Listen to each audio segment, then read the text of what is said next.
Bizkaiko txokoak ezagutzea dugu asmo programa hontan. Eta gaurkoan txantreara etorri gara. Beti bezala tokian tokiko 3 txoko ederrenak, berezienak ezagutuko ditugu eta gaurkoan hemen txantrean Fernando Rey idazlea izango dugu gurekin. Nik ez du denbora galtzerik, goazen Fernando Rey eta txantrea ezagutzera.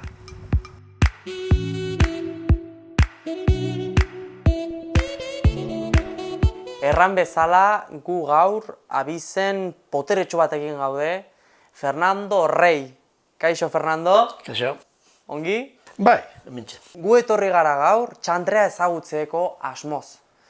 Nun gaude, nun da txantrea gure mapan? Txantrea Iruñeko auzoa da, Iruñaren ipar ekialdean. Hau da, guk mugakide ditugu Borlata, Ansoain, Borlata eta Ansoain, ez? Eta Ezkabamendia, eta noski Ezkabamendiaz bestaldean Ezkabarte, ezta? Eta gero jakina dugu Iruña. Atarrabia ere mugakide duzu edo, Bai, Atarrabia eta Borlata ere bai, jakina, bai, aztu zezkit, ez da dila inora zerretu, bai. Ez da inora zerretuko, ez? Esaten zenuen nekazarien munduko bi auzo bazeudela eta badaudela, hemen zer ogibide aurki ditzakegu aintzinean eta orainaldia, txantrean? Bueno, esan behar dugu, jakina, txantrea orain dela 61 urte sortu zela, hemen ez zegoen deus ere. Zen dut hau, kaskailu lurra zen, kaskailueta, horregatik dago hemen toponimo bat.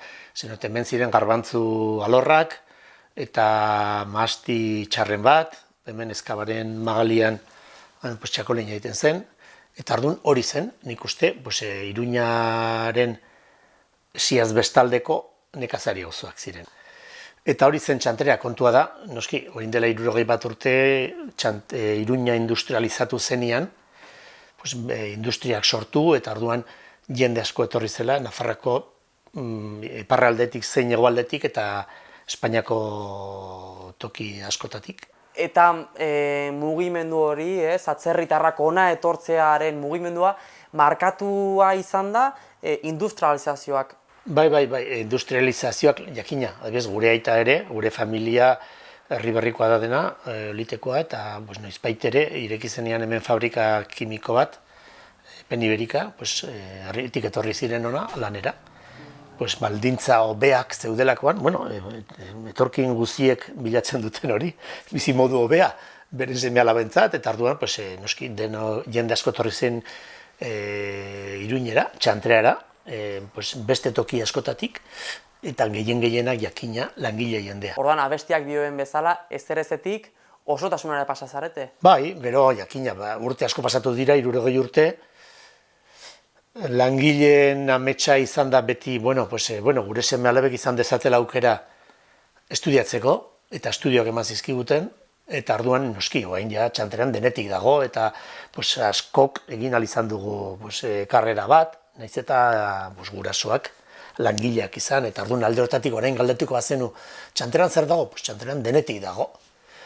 Beste auzo batzuen aldean, jakina, hemen ez duzu ikusiko kale batean kartel bat, portal hontan abokatu bat dago, mediku bat dago, txantrean bestetik oso ez dago jaia komertziorik, ez dago bajerarik, orduan, baina, hain denetik dago.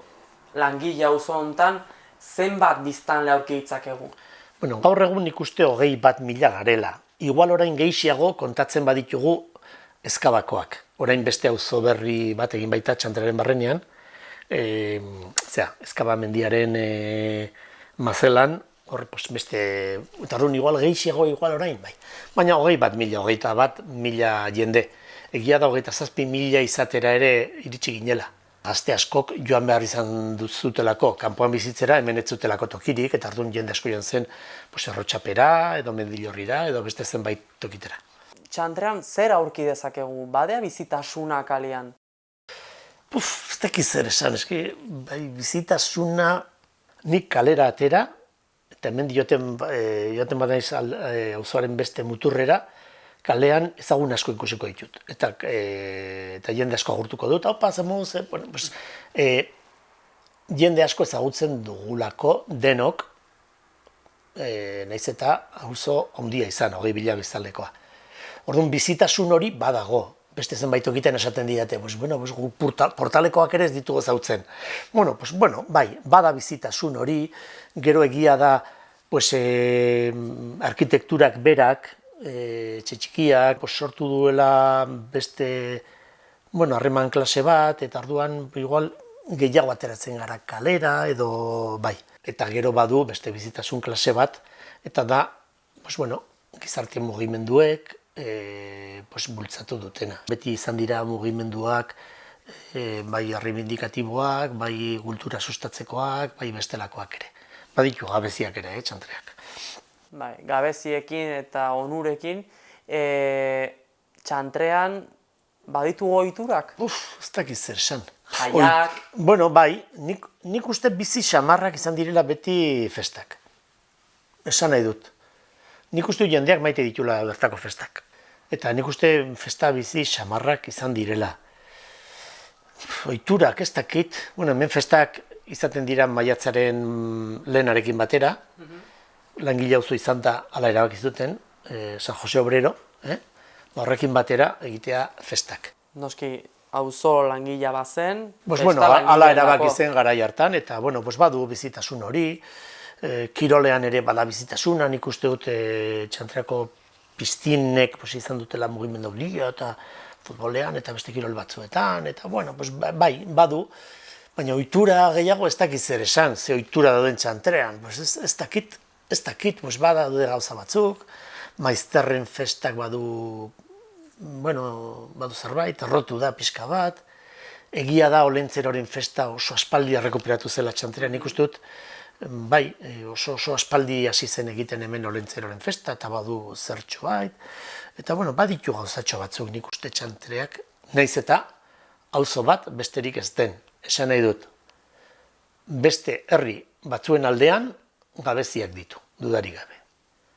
Ez du kulturretxerik, ez du kiroldegi publikorik, eta arduan gauza horietan nik inbidia diet inguruko herriei, atarrabiari, urlatari, zizurri edo alakoei. Txantrean nola dago euskera guai? Nik esan nizuke gauza bat. Ni gaztetxo nintzen garaian, hau da, nik 2 urte nituen garaian edibidez, oso euskaldun gutxi zeuden txantrean. Are gehiago, baziren bakar batzuk, igual gurasoak euskaldunan zituztenak, eta izango itiz elbasko esaten zitzaienak. Orduan hasi zen mugimendua, euskaltzaletasuna, euskara ikasi nahia eta hola, eta batzuk, eta franko nik uste euskaldundu ginela.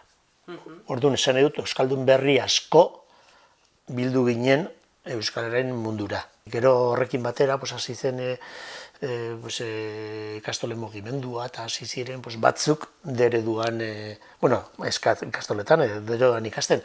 Eta gero, nik uste euskaldun berri askoren holde hori etorri zela. Gero nik uste, orain jende askok eramaten ditu miak deredura. Ez askok, nik uste, hortan zer pentsatua badugula.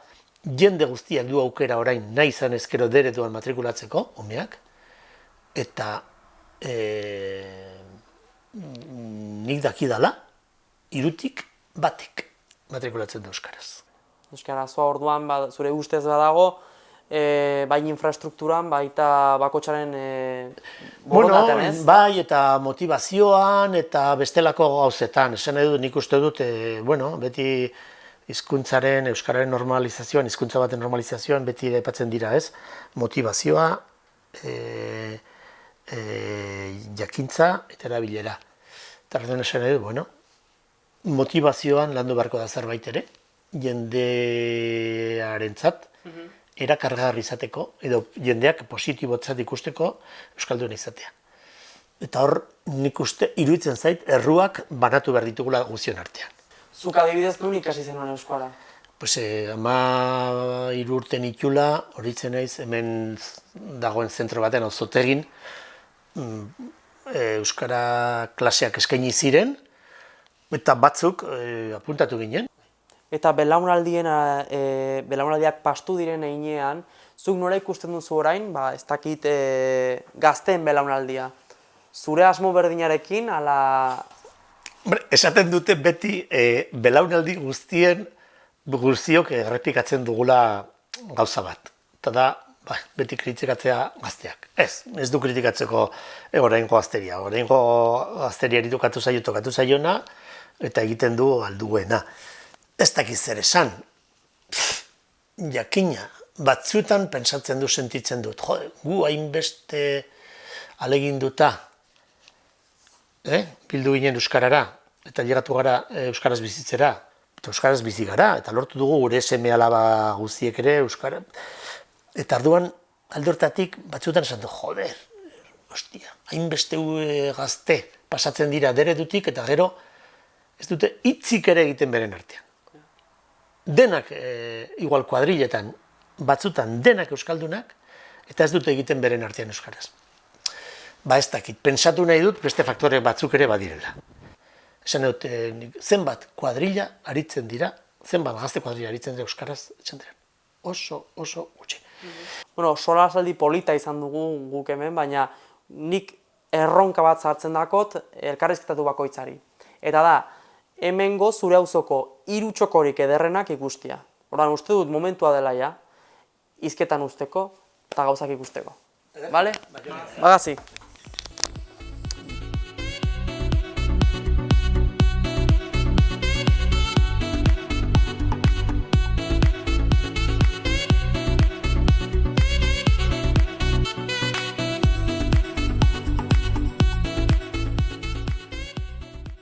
Bueno, Fernando, gure lehenengo txokoa, hau erabaki duzu. Nun gaude, zergatik leku hontan? Bueno, hau, txantrean gaude, bakizue, eta hau dira piztinak, igerilekoak.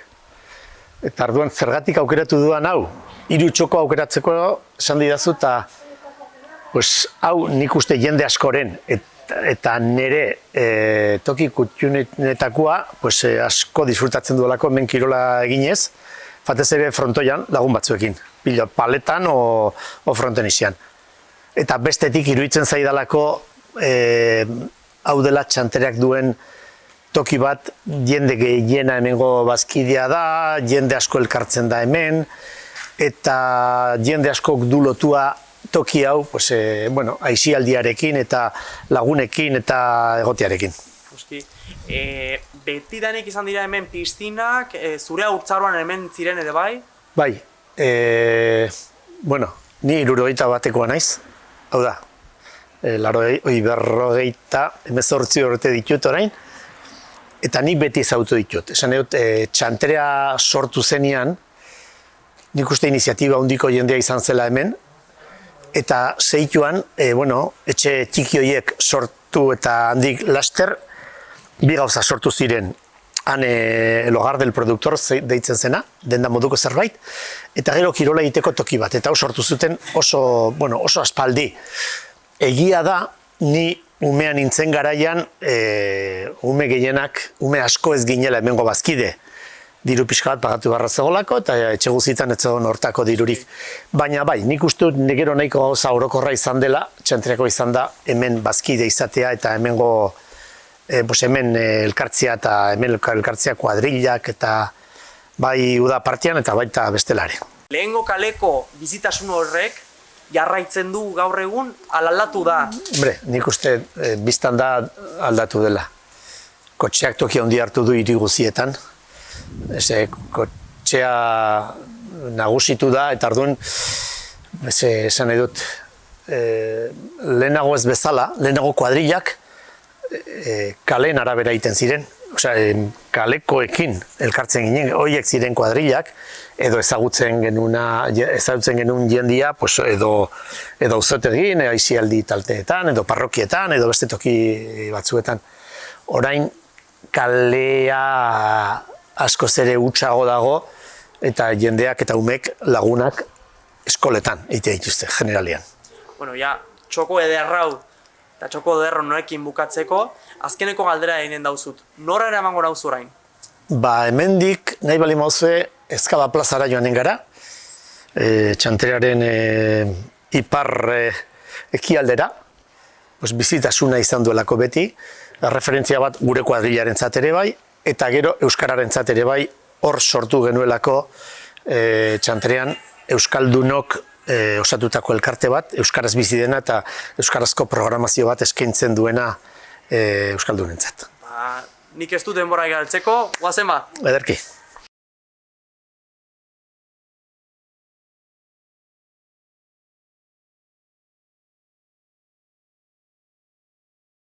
Nun gaude? Ezkaba plaza gaude. Ezkaba plaza. Ezkaba plaza da, lehenago beste toki bat ikusi duzu, Txantreako etxe zarrenak, Francisco Franco patronatuaren bitartez egin ziren etxeak, langileek berek eraikiak, gero beren bizileku izanen ziren etxeak, gure etxean aritu zen, eta beste asko, jakina. Eta gero beste auzo berri batzuk sortu ziren Txantrean, eta beste, eta hundituz joan zen. Kontuan hartu orain 21.000 biztanle ditula Txantreak, eta 26 izatera ere iritsi zen. Ezkaba plazara ekarri zaitut, esan duzu toki kutxunetako bat, hemen ordu asko pasatua naizelako, gure kuadrilaren eta gure lagunen elkartoki izan delako, denbora luzian, eta orain sumatzen dut horren falta, pandemian bakizu, gutxiagotan elkartzen garela denok, eta gero hemen sortu genulako orain dela 15 bat urte Euskaldunon biltoki izeneko elkartia. Lagun batzuk elkartu ginen, pensatu genuen euskarak behar zuela toki referentzial bat, toki bat, elkarte bat euskara hutsean funtzionatuko zuna, eta orduan sortu genuen elkarte bat, denok euskalduna gara, euskaraz funtzionatzen du eta euskarazko programazio bat, kultur programazio bat eskaintzen dio auzoari. Orduan Txantrean badago euskara berpizteko edo euskarak bere tokia izateko asmoa? Bai, ez dakit ze esan. Batetik, bai, nik esan nuke Txantrean euskaldun asko daudela. Iruñerri guztian bezala. Euskalduna asko, baina erabilera txiki xamarra da. Eta arduan euskaldun asko, baina erdaraz bizi direnak. Eta arduan guk ikusi genuen premia hori zegoela, eta arduan bizi berritu beharra zegoela, euskaren erabilera, eta asmo horrekin sortu genuen, eta ari gara lanian, eta nik uste dut baduela bere tokia eta indartu beharra dagoela, oraindik ere gehiago. Ari zirezte lanian, baina zuk lana egin aparte, ze bizi hartzen duzu Txantrean, ze paper dauka Txantreak zure bizia, eguneroko bizian? Nik erdibitua dut bihotza, Txantreakoa naiz, eta gustora nago oso hontan, eta herri berrikoa ere sentitzen naiz, familia guztia herri berrikoa dudalako. Baina Txantrea da nire auzoa eta maite dut nire auzoa. Garbi esan dezaket, ez dela beste edozein auzo baino gehiago. Zait bat ere gustatzen batzuek izaten duten Txantrea zalekeria. Esan edut, baditu gauza honak eta ederrak Txantreak, baditu mugimenduak eta badu sare sozial bat nik uste dut ederra. Baina ez gara inor baino gehiago. Esan nuke Txantrea maite dudala, aita edo ama maite dudan bezala. Ustez, ez dela auzo impersonal bat.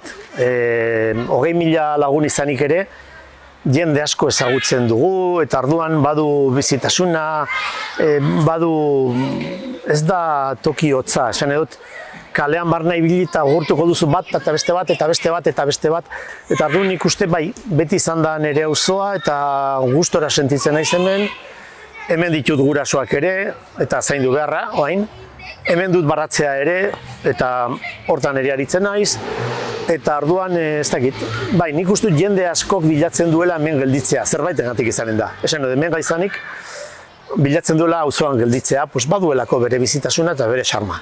Arestian erten zinin hemen Txantrean badela bizitasuna. Bizitasun hori ezagutzeko asko zeo bekio, gu bagoaz 3. txokora. Torri nekin.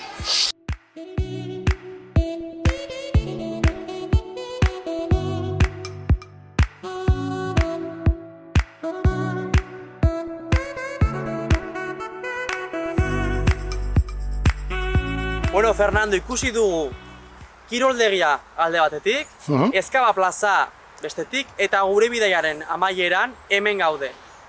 Eta nik badakit hemen historia badela. Nun gaude? Bai, hau munduko parkea da. Aspaldi sortu zen parke modura, baina hau lehenago eroetxea zen. Eroetxearen barreneko lurra, el manicomio, esaten genion guk, ez? Las casas del tejado rojo, esaten zioten beste batzuk. Eta orduan beti gustatu zait, toki ederra da gaur paseatzeko, eta niri gustatzen zait bereziki aldaketa bat izan delako eritasun mentalei begiratzeko moduan.